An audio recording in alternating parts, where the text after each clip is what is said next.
Milton Friedman and Instrumentalism in Economics. Milton Friedman's The Methodology of Positive Economics. The lead article in this book's essay in Positive Economics 1953 is among the best known pieces of methodological writing in economics. For over 2 decades, the methodological prescription advanced in his essay became widely accepted among many working economists. In spite of wide controversy it generated, rightly as observed by Caldwell, it was a remarkable masterpiece of marketing certain notions of explanation as the basis of the methodology of positive economics. In what follows, we shall discuss in brief Friedman's contribution, including some of the major points of criticism. Friedman set out by stating that positing his own version of positivism, which later came to be branded as instrumentalism.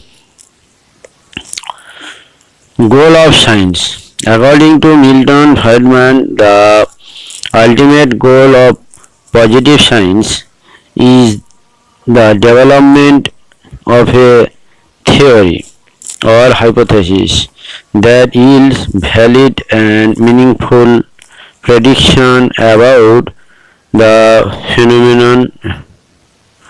The criteria of acceptability of theory or hypothesis are three. One, that theory or hypothesis be logically consistent and contain categories which have meaningful empirical counterparts. Two, that there are substantive hypotheses which are testable. And three, that the only relevant test of the validity of hypothesis is comparison of its prediction with experience. Further, when an infinite number of hypotheses generally consistent with an observed set of facts generally exist, other criteria, simplicity and truthfulness, be invoked to choose among competing hypotheses. Relation between significance of theory and realism of assumption. Friedman is critical of those who, instead of testing a theory for predictability, try to evaluate theory by the realism of their assumption. For Friedman, disparaging a theory for having unrealistic assumption is ludicrous. He tries to show that most significant theories are actually characterized by descriptively inaccurate assumptions. He observes truly important and significant hypotheses will be found to have assumption that one theory is supposed to lead a simplification of complex reality by abstraction. There is inverse relationship between realism and abstraction. The more realism one insists upon, the more abstract and complex the explanation. 2. The ununiformitiveness of knowledge or discrepancies between assumption and fact make one to treat realism or assumption as of no importance. He cites the example of Galileo's law of falling bodies. If a body falls towards the earth in vacuum, its instantaneously acceleration is constant s equal to half gt square. The realism of vacuum need to not be tested. Since the prediction is true, the assumption be treated as if true.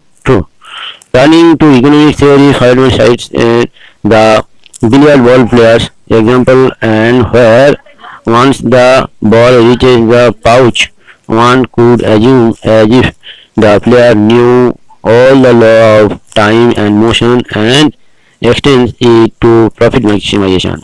Under behavior as if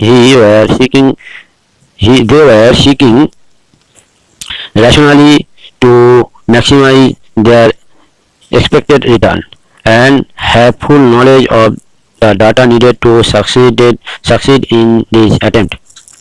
3. The presence of undersigned classes of implication can be avoided by as-if assumption. Milton Friedman concludes his essay by asserting unity of method in all positive science. For him, there are no methodological differences between natural and social sciences. He regards economy as objective as physical science. His main conclusions are: 1. The realism of assumption is largely irrelevant to validation or theory which ought to be judged almost solely in terms of their instrumental value in generating accurate prediction. 2. Standard economic theory has an excellent predictive record as judged by countless applications to specific problems. 3.